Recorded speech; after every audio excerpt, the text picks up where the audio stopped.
Halo kawan-kawan semuanya, kembali lagi di review film bersama saya Ricky, Dia Setiawati, dan Andrea Saladi. Kali ini kita akan membahas suatu film tentang keyakinan.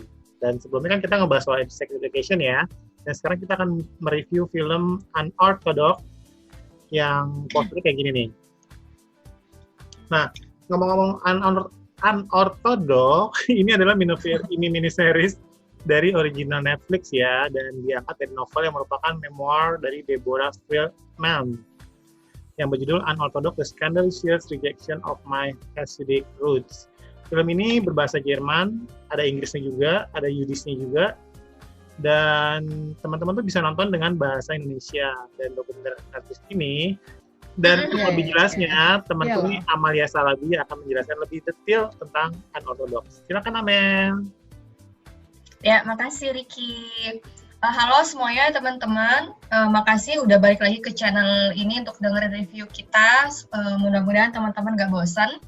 Jadi film ini tuh menceritakan kehidupan seorang perempuan yang tinggal di komunitas Yahudi Ortodoks di Brooklyn, New York, Amerika Serikat.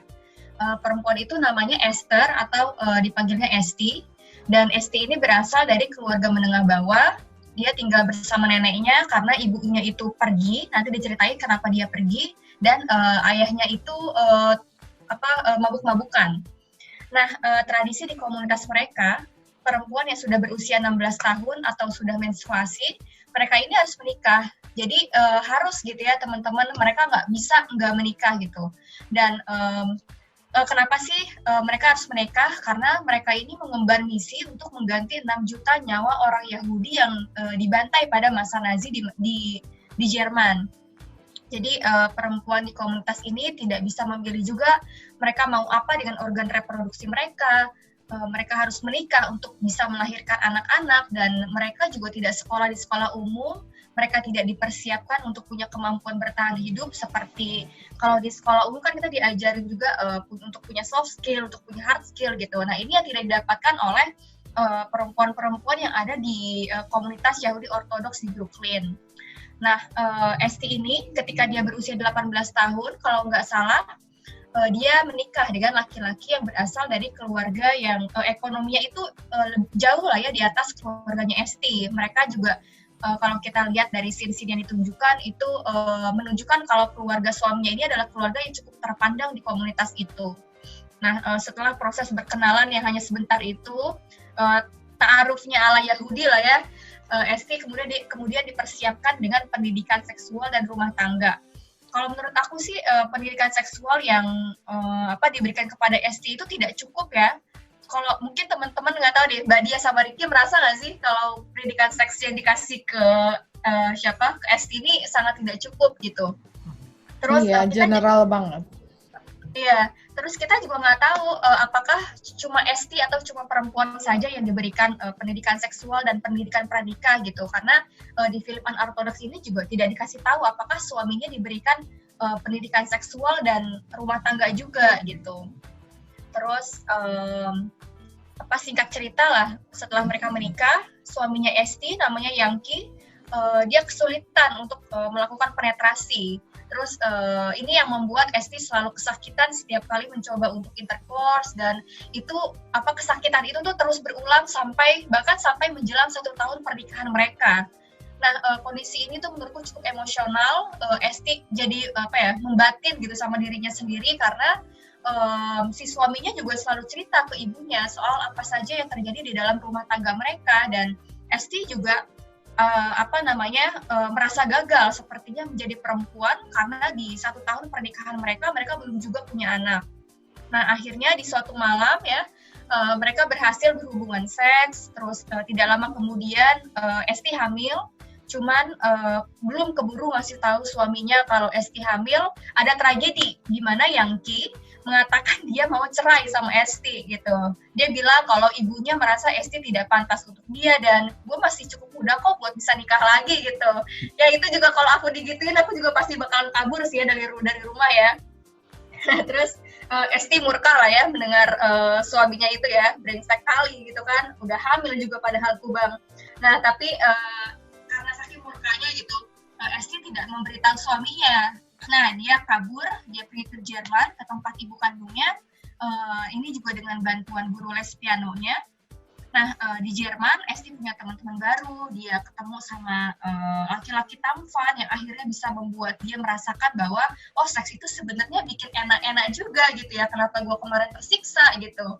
Terus di sana juga dia menemukan dirinya, soal musik gitu. Nah, si suaminya ini akhirnya dia tahu kalau si istrinya itu lagi hamil, karena handphonenya si Esti ketinggalan, terus akhirnya disusulah istrinya ke Jerman, ditemani sama sepupunya Moishe. Nah, mereka berdua mencari-cari Esti di Jerman, terus akhirnya ketemu, si Yangki kemudian minta balikan sama Esti gitu kan, dengan pertimbangan karena Esti lagi hamil gitu, dia mau anak yang ada di dalam kandungan Esti. Nah, yang mesti teman-teman cari tahu sendiri dengan nonton film ini adalah apakah akhirnya Esti dan Yangki itu balikan. Ya jadi gitu Ricky, jalan cerita. Setelah sekian banyak spoiler yang terpapar, endingnya silakan diketahui sendiri. Iya. Kalau menurut dia itu gimana? Jadi kalau menurutku di sini tuh yang menarik juga sebetulnya isu ini tuh isu universal ya, nggak eksklusif terhadap komunitas Yahudi Hasidik. Perjuangan Etsy ini pengalaman-pengalaman yang universal terjadi di berbagai kelompok kepercayaan dan agama yang sifatnya ultra-ortodoks. Jadi mereka yang benar-benar memegang teguh prinsip, ajaran-ajaran, dan aturan-aturan secara ketat gitu. Dan kalau di sini juga kita ngelihat bahwa kelompok Satmar ini sebenarnya Hasidiknya ini berasal dari kelompok Satmar yang aslinya tuh berasal dari Hungaria, dan mereka tuh kebanyakan penyintas Holocaust. Jadi generasi pertama dan generasi kedua dari kelompok Satmar ini benar-benar driving force mereka untuk bertahan membentuk sebuah komunitas baru di Brooklyn, New York gitu. Itu driving the force-nya atas pengalaman traumatik mereka ketika terjadi peristiwa Holocaust gitu. Dan yang menarik juga kan keunikan mereka sehari-hari itu mereka menggunakan bahasa Yiddish ya. Jadi mempertahankan bahasa asli mereka gitu yang bahkan dipakai juga di Israel. Kemudian kalau kita lihat dari behind the scene-nya Unorthodox ya, jadi di Netflix itu ada juga film yang sifatnya dokumenter, judulnya The Making of Unorthodox gitu, dijelasin bahwa mereka berusaha membuat filmnya ini seakurat, sedetail mungkin gitu kan, karena ini kan hubungannya dengan kelompok-kelompok minoritas, jadi akurasi benar-benar dipentingkan gitu, detail-detailnya dengan sangat precise gitu. Bahkan ada adegan lucu di mana kayak 150-an orang pakai baju dan semua kostum-kostum khas komunitas Hasidik itu dengan topinya juga yang tinggi-tinggi itu di jalanan Jerman. Terus ada yang komentar orang Jerman yang lihat, wah Yahudi balik lagi ke Jerman gitu loh, saking shocknya gitu ngelihat mereka full set gitu kan. Jadi settingnya film ini kan memang di Brooklyn, New York atau di Berlin. Tapi sebenarnya yang syuting di New Yorknya cuma sebentar, kebanyakan di Berlin gitu. Jadi mereka berusaha sedemikian rupa bikin penampakan di Jerman itu seolah-olah di New York gitu kan. Jadi makanya kita bisa ngelihat kalau nonton filmnya banyak setting-setting yang ada di dalam ruangan. Tapi emang sinematografinya bagus banget. Jadi kita tuh nggak bakal bisa ngebedain antara di New York apa di Jerman gitu. Terus yang aku lihat juga dari film ini bahwa perjuangan untuk keluar dari sebuah komunitas yang sifatnya insular gitu ya. Insular tuh benar-benar menyendiri, terpisah dari masyarakat lainnya gitu. Seolah-olah dengan usahanya mempertahankan sebuah agama gitu, atau bisa juga kebudayaan, adat istiadat, dia nggak mau mingle dengan kelompok lainnya. Untuk keluar dari komunitas seperti ini nih sangat sulit, bahkan dibutuhkan perencanaan yang sangat matang. Makanya kita bisa lihat di film Unorthodox ini, Etsy bikin planning sebelumnya dengan guru pianonya ya, yang sebetulnya juga nyewa rumah keluarganya itu. Kemudian berkali-kali dia ketika berusaha untuk keluar dari rumahnya itu bawaannya tuh dikurangin terus gitu supaya kelihatannya natural, nggak mencurigakan gitu. Dan ini sih yang kalau misalnya ada orang-orang yang nonton review kita ini dan relate dengan situasi seperti ini gitu, mungkin ini salah satu lesson learn-nya ya untuk keluar. Memang sangat worth gitu ya, tapi perlu dipikirkan macam-macam, matang-matang support sistemnya seperti apa. Ketika udah keluar nanti misalnya kayak Asti pergi ke Jerman, dia akan menghubungi siapa gitu, yang akan membantunya keluar siapa. Itu harus di planning dengan sangat matang karena sebenarnya resikonya besar sekali. Bahkan di film-film dokumenter lain ya tentang komunitas Hasidik ini, mereka juga dapat jadi ada kisah lain di mana seorang ibu ingin keluar, kemudian ngurus cerai dengan suaminya, tapi juga dapat berbagai macam intimidasi, ancaman bahwa anak-anaknya akan diambil, dan lain-lain gitu. Jadi hal-hal seperti ini tuh bisa terjadi gitu kan, bahkan taruhannya nyawa. Jadi harus dipikirkan dengan matang gitu untuk keluar dari komunitas seperti ini. Terus tadi juga disebut bahwa Esti juga mengalami yang disebut vaginismus ya. Jadi kondisi di mana otot vagina itu mengencang ketika akan penetrasi dan terkadang rasanya itu sangat sakit. Dan ini faktornya bisa macam-macam, mulai dari trauma, misalnya sebelumnya seseorang pernah kena trauma pelecehan seksual dan lain-lain, atau kurangnya pendidikan seksual misalnya, atau dia sangat tegang atau stres. Karena kan seperti yang diketahui kalau dilihat di film ini, mereka proses pernikahannya itu dijodohkan ya, jadi bukan kayak berpacaran terus tahu dengan jelas setelah sekian lama siapa calon suaminya, terus mencintai pasangannya, tidak seperti itu. Jadi hal-hal seperti ini mungkin banget terjadi gitu.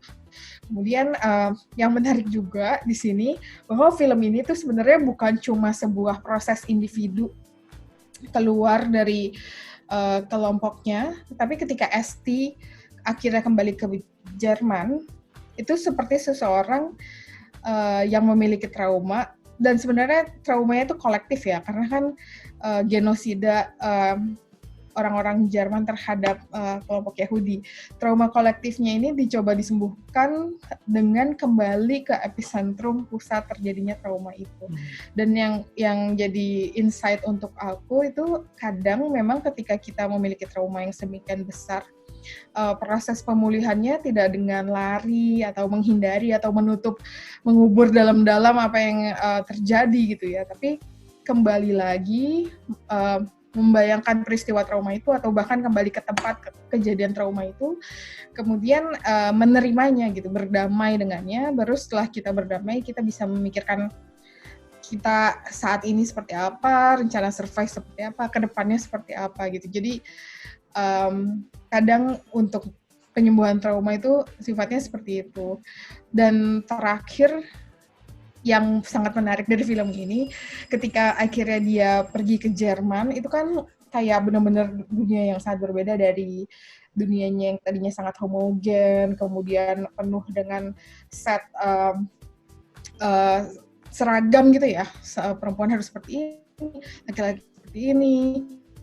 Terus dia pergi ke sebuah tempat yang sangat bebas gitu ya, diversity-nya tuh kelihatan banget. Dan menarik bahwa ya realita itu seperti itu sebetulnya, diverse, nggak segitu homogennya. Bahkan kalau dari sisi genetis aja, ketika ada kembar identik gitu ya, lahir itu juga nggak sama persis. Dan di sini tuh menarik banget ketika akhirnya dia berangkat ke Jerman, yang pertama kali dilihatnya adalah ternyata ibunya adalah seorang lesbian dan sudah bahkan tinggal dengan pasangan lesbiannya gitu kan. Itu kan sesuatu yang benar-benar out of the mind gitu ya, kalau misalnya kita tinggal di dalam sebuah kelompok seperti itu mungkin ya. Kemudian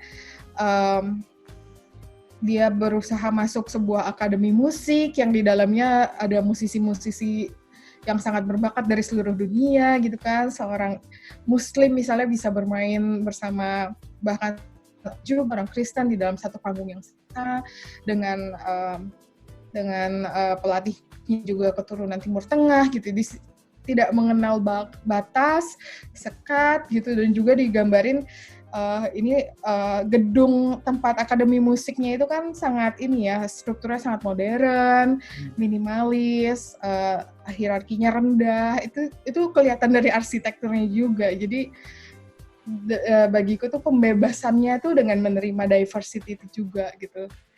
Itu sih yang aku lihat isu-isunya yang menarik dari film ini.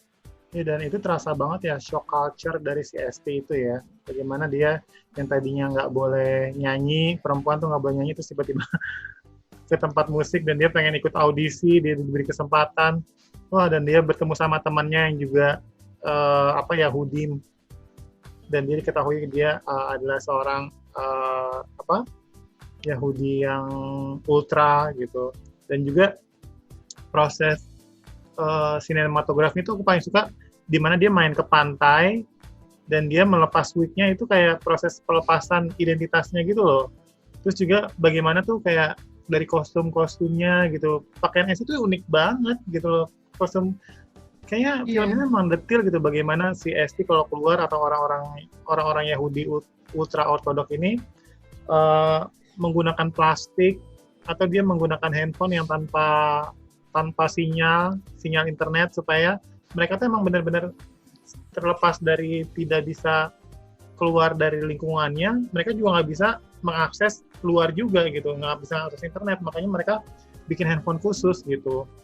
Ya jadi proses si Etsy-nya ganti-ganti baju sampai di Jerman dia harus pilih-pilih baju yang modern, yang ke barat-baratan itu juga menarik kan, karena shock culture-nya kelihatan banget. Ya karena dia emang harus pakai rok kan, nggak boleh pakai celana-celana yang pendek gitu, nggak boleh pakai celana yang sempit gitu. Udah gitu dia kayak harus kalau misalnya perempuan mau nikah itu harus pakai WIA, harus dipotong habis rambutnya gitu tuh, juga harus pakai turban atau pakai wig kayak gitu. Udah gitu juga proses pendidikan seks bukan pendidikan seks sih menurutku, tapi kayak lebih kepada pendidikan perempuan menjadi pabrik sih. Ya nggak sih? Bagaimana perempuan dipaksa untuk melahirkan, udah gitu keluarganya juga maksa banget gitu. Dan aku pribadi sih itu nggak nyaman banget gitu loh. Film itu kayak sangat-sangat mengambil angle yang sangat-sangat menyudutkan gitu loh. Bukan menyudutkan sih, maksudnya sangat-sangat membuat posisi perempuan itu tersudutkan gitu loh. Sangat-sangat tidak punya kuasa sama sekali, tidak punya kebebasan sama sekali gitu. Dan itu berasa banget sih dari cerita-ceritanya. Terus juga detail perayaan upacara pernikahan itu diperpanjang, tapi emang detail banget gitu. Kalau aku pribadi sih ngerasa relate banget ya, karena aku juga punya pengalaman yang mirip-mirip dari Etsy, sejarah prosesku mengetahui agama, belajar agama, kemudian masuk ke kelompok, sempat masuk ke kelompok Islam yang ortodok juga. Kita harus pakai jilbab sepanjang-panjang, bahkan nggak cuma menutupi dada, tapi menutupi belakang juga gitu kan, sampai akhirnya berusaha melepaskan diri, terus menjadi diri sendiri gitu. Jadi aku ngerasa relate banget gitu ketika dia ngelepas wig. Di satu sisi aku pernah dalam kondisi aku ngelepas jilbab gitu kan, dan ngerasain untuk pertama kalinya hujan gitu turun langsung kena ke kulit kepala gitu, pembebasannya. Jadi itu kayak emang banyak hal yang relate, dan makanya aku bilang ini universal sih perjuangannya, bisa terjadi di berbagai kepercayaan dan agama. Aku paling menyambung dari Mbak Diah ya, yang tadi soal ultra ortodoksi keagamaan. Nah, sebetulnya tuh teman-teman ada satu sosok yang menarik di film ini yang membuat kita tuh selama ini kan mungkin orang-orang menganggap bahwa kalau ultra ortodoks atau kalau seseorang itu ortodoks itu pasti fasis gitu. Mereka ada di posisi kanan lah ya kalau misalnya dalam garis ideologi. Nah, tetapi dengan adanya sosok Moishe di sini, itu tuh sebetulnya menggambarkan kalau orang yang ada di komunitas ultra-ortodoks pun itu tidak berarti atau tidak langsung membuat dia itu sebagai seorang yang fasis gitu. Jadi si Moishe ini ketika dia mencari kamar gitu ya di salah satu hotel di Jerman, nah resepsionisnya itu dengan melihat Moishe yang berpakaian tradisional Yahudi gitu ya, dia langsung nanya ke Moishe kalau kamu dari Israel ya gitu. Nah terus Moishe spontan tuh jawab kalau dia bilang tidak, saya tidak dari Israel, gitu ya? Negara fasis gitu ya. Kayak apaan lo gue Israel gitu. kayak nggak semua Yahudi itu Zionis gitu ya, yang iya, menjadi negara optasi negara lain. Iya betul. Nah itu menurutku menarik sih buat buat jadi salah satu poin juga sebetulnya yang dibahas di dalam film itu, karena berarti kan tidak sama ortodoksi, maksudnya seseorang yang dia ingin beragama secara ortodoks gitu ya, dalam tradisi keagamaannya, tetapi tidak berarti kalau dia itu setuju dengan cara pembangunan negara yang merepresi bangsa lain gitu hanya untuk kepentingan agamanya sendiri gitu. Terus tadi itu sih yang dibilang Ricky soal perempuan, agama, dan budaya patriarki. Nah itu film yang yang bikin aku tuh nangis berkali-kali gitu, karena itu it's so relate banget sama aku. Jadi tadi ya kalau Ricky bilang itu tuh kayak perempuan tuh disiapkan sebagai pabrik gitu ya, itu kan sebetulnya ada juga ya di salah satu skenario antara teman-temannya siapa, Esti sama Esti itu ya skenario di percakapan antara teman-teman mereka ya, teman-teman Esti, dia bilang kalau dia itu emang begitu, komunitasnya perempuan-perempuan di sana tuh memang cuma diposisikan sebagai mesin produksi anak gitu. Terus kemudian Esti marah gitu kan, dia bilang ke temannya kalau gue bukan pabrik anak lah gitu. Nah sebetulnya ini kritik juga ya, karena apa yang terjadi di sana, konstruksi perempuan di dalam komunitas Yahudi di Brooklyn itu juga hampir sama gak sih teman-teman, kayak yang ada di sini juga, kayak perempuan itu nilainya hanya dipandang sebatas ketika mereka bisa memberikan anak untuk suaminya gitu. Sesuai dengan kodratnya katanya ya. Iya betul, sesuai kodrat.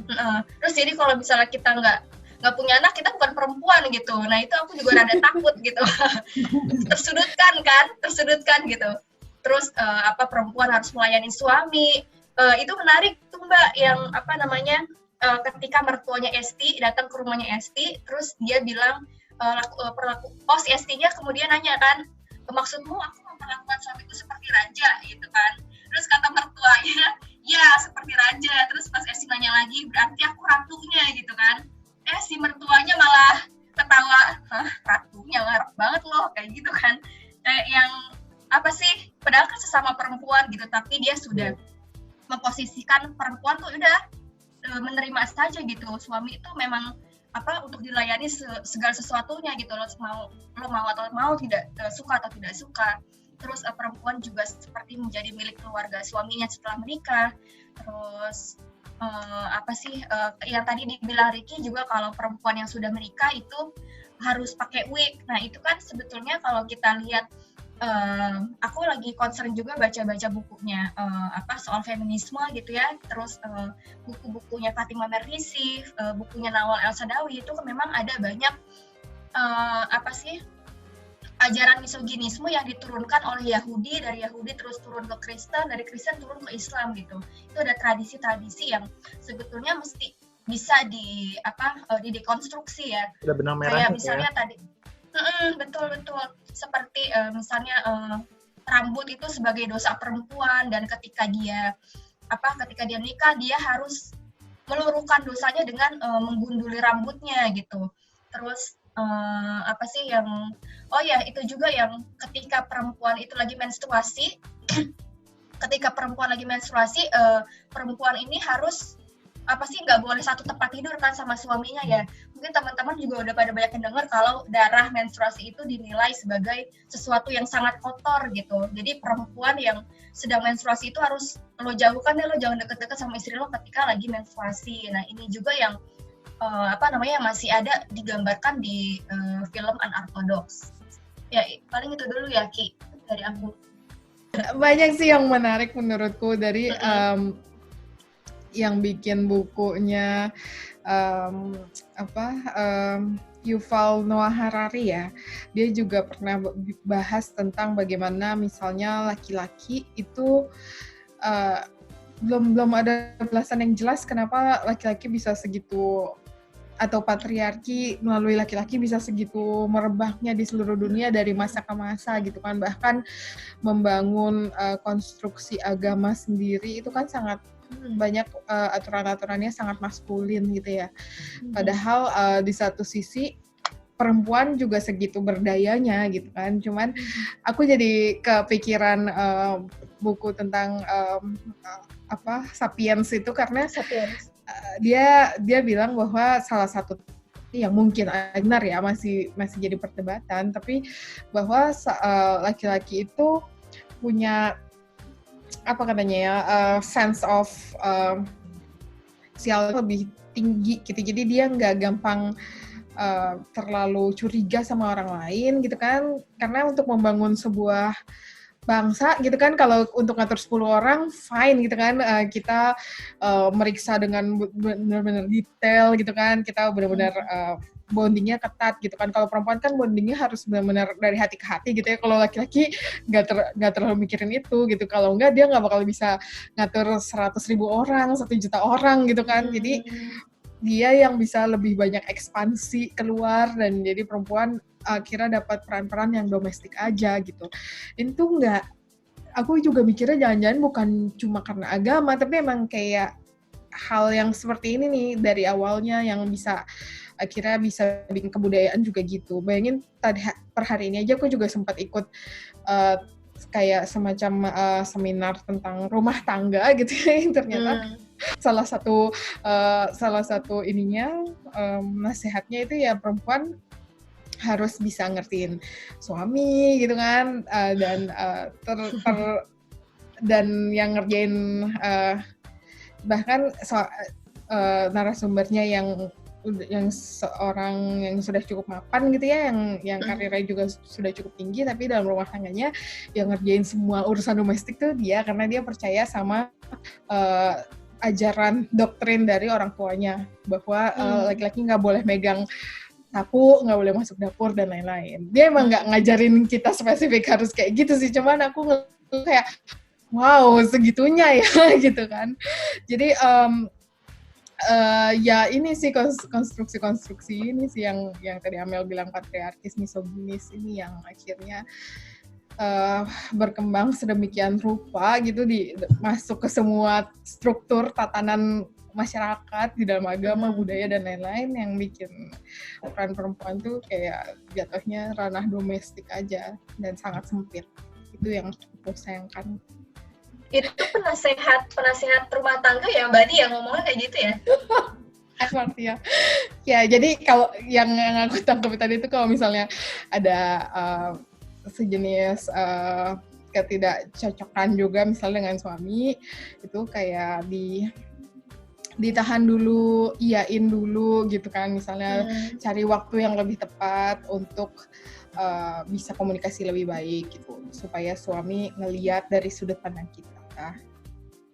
Jadi kayak ngeredam konfliknya juga. Terus jadi kalau suami misalnya mengerjakan hal-hal yang sifatnya domestik, ya jadinya jadi kayak bonus, karena kita nggak punya terlalu banyak ekspektasi harus setara, seimbang dan lain-lain gitu loh. Jadi pas aku dengar wow gitu kayak masih kelas gitu di otakku, ini gimana ya, aku mungkin di satu sisi ada benar juga, mungkin meredam konflik, tapi kayak masih agak konflik batin lah aku mendengarkan itu. Ya itu kan bikin kuping panas juga buat perempuan-perempuan yang independen. Iya. Jadi mengingatkan gimana? Mengingatkan itu nggak sih? Mengingatkan nggak sih bupati, dia tuh bupati mana ya?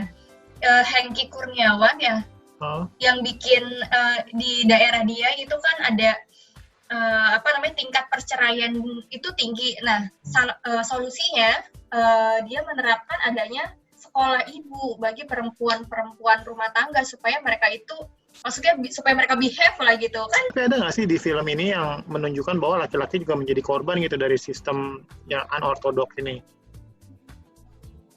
Ya, aku rasa ada sih. Jadi pertama dari suaminya Etsy yang dia motong jambangnya sendiri, itu kan dia kayak ngasih sebuah statement bahwa aku juga rela berubah loh jadi orang yang biasa, pakai topi, rambut pendek, asal kamu mau balik lagi sama aku gitu kan. Cuman Etsy-nya nggak percaya. Di sisi lain, temennya yang kayak narapidana itu, siapa namanya? Teman laki-laki itu yang ikut ngejar Etsy. Si Moise ini kan juga sebenarnya sempat terasingkan dari komunitasnya ya, terus akhirnya diterima lagi gitu kan. Dia bahkan si Etsy sampai takut akan dibunuh sama Moise, terus Moise-nya cuma ngasih pistol aja gitu, aku nggak perlu ngebunuh kamu bisa aja bunuh diri sendiri karena ketakutan intimidasi atau tekanan keluar dari kelompok ini sedemikian besarnya gitu. Ketika Moise melakukan hal itu, aku mikir mungkin dia pernah kepikiran bunuh diri juga gitu waktu keluar dari kelompoknya gitu kan, sampai akhirnya komunitasnya sampai akhirnya diterima lagi sama rabinya gitu kan. Juga soal tapi kan jatuhnya dia jadi punya peran preman gitu ya di dalam komunitas itu si Moise. Dan soal perjodohan juga kayaknya si Moise ini kayak korban dari seksualitas yang dibungkam gitu loh. Dia sempat main ke tempat prostitusi dan pas sampai dengan pekerja seks dia kayak merasa no, padahal pekerja seks itu udah siap untuk berhubungan seks dengan dia gitu. Itu menurut aku agak-agak kesian juga sih. Karena dia kayak merasa bersalah di tengah hasrat dia yang sudah meluap-luap gitu loh. Itu di satu sisi dia jadi belajar tentang seksualitas sama pekerja seks itu kan, kayak mau disentuh seperti apa gitu kan, perempuan itu seperti apa harusnya diperlakukan, karena dia nggak pernah dapat pelajaran itu dari komunitas. Tidak, seksnya kaku banget ya di setiap adegan. Esti dia berhubungan seks pasti gitu-gitu aja. Langsung masuk coy.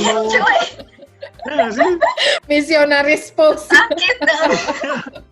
Buka celana ngangkang ditutupin selimut, udah gitu doang. Jadi masukin. Jangan mikir yang aneh-aneh, selalu ditutupin selimut saudara-saudara. Dan tanpa lepas baju loh, baju khusus putih-putih. Ya ampun. Tapi ini kan dibuat sedetail dan seakurat mungkin ya, bisa jadi loh. Ya seumur hidup berhubungan seks dengan seperti itu gimana coba? Kita nggak menghakimi ya, tapi kita cukup kaget gitu. Aku nggak menghakimi, tapi aku cukup kaget ngeliat, oh ya gitu. Aku nggak tahu, mungkin di agama, ya silakan. Mbak Dia dulu deh, selesaikan dulu. Aku jadi mikir di agama lain, jangan yang ultra ortodoks emang ada ritual-ritual tata cara melakukan hubungan seks gitu. Kayak ada 1, 2, 3 stepnya kayak gitu. Nggak tahu ya. Jangan-jangan dulunya bangsa Jawa tuh paling liberal ya, atau bangsa Hindu atau apa gitu yang ada artefak-artefak trisam atau Kama Sutra. Iya menarik ya sebetulnya yang kayak gitu tuh buat dibandingkan.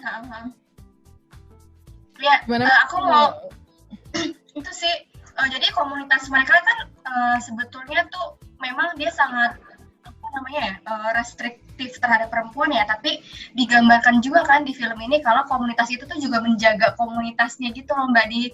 Kayak ada skenario kalau keluargamu ada yang berduka atau apa gitu, nanti kamu bisa minta makanan ke tetangga. Terus kalau kamu mengalami apa-apa gitu, kesulitan keuangan segala macam, komunitasmu yang akan membantu kamu gitu. Makanya itulah kenapa si Moise juga bilang kalau kamu dikeluarkan sama komunitas ini, kamu bakal rugi sendiri gitu. Jadi sebetulnya itu kan Ya. apa namanya? Jadi itu komunitas sebenarnya itu penjaganya, makanya orang sulit banget keluar dari komunitas ultra ortodoks karena dibuat sedemikian ketergantungannya sehingga tergantung seolah-olah nggak akan ada masa depan ketika keluar dari sini, nggak ada lagi support nggak bisa finansial, survive nggak ada ya. lagi support secara sosial, kamu benar-benar sendirian di luar sana, seolah-olah ya gitu, makanya orang benar-benar takut untuk keluar gitu dan pikir beribu-ribu kali itu, dan intimidasinya juga sama. Yang Dan aku soal sempat. penilaian teman-teman akan rating film ini gimana? Dari sisi sinematografi atau dari sisi cerita, dari sisi musiknya? Kesimpulannya berapa? 1 sampai 10? 1 sampai 10 ya. Bagus sih, 9 sih kalau dari aku. Iya. Bagus banget. Aku juga tadi mau ngomong 9. Aku sih sebenarnya ngasih nilai 7 ya, tapi pas dengar cerita kalian, ternyata wow, 9 juga deh kayaknya. Karena itu film kayak semacam pemantik gitu loh, untuk kita nyari secara lebih detail lagi film 4 jam itu, 4 jam ya, 4 series, yang masing-masing itu 1 jam lebih, 4,5 jam lah.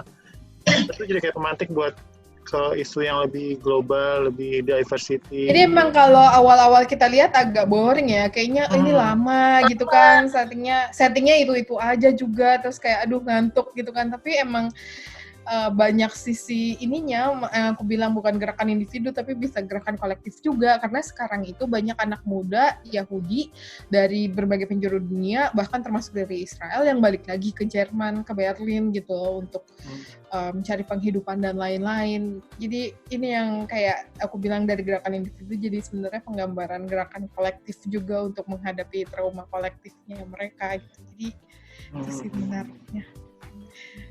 Dan Yes. Mungkin So, kita minggu depan kita mau bahas apa?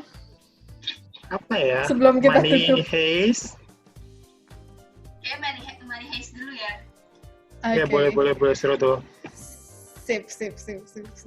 Dan udah ya, kita tutup review film kita hari kali ini. Dan jangan lupa untuk subscribe, like, share, dan kalau mau komen juga boleh. Klik Bebas komen apa aja. Klik tombol Lonceng. bell-nya biar dapat notifikasi kalau misalnya kita ini ya, subscribe itu ya. Oke, sampai jumpa. Sampai jumpa. Thank you. Thank you.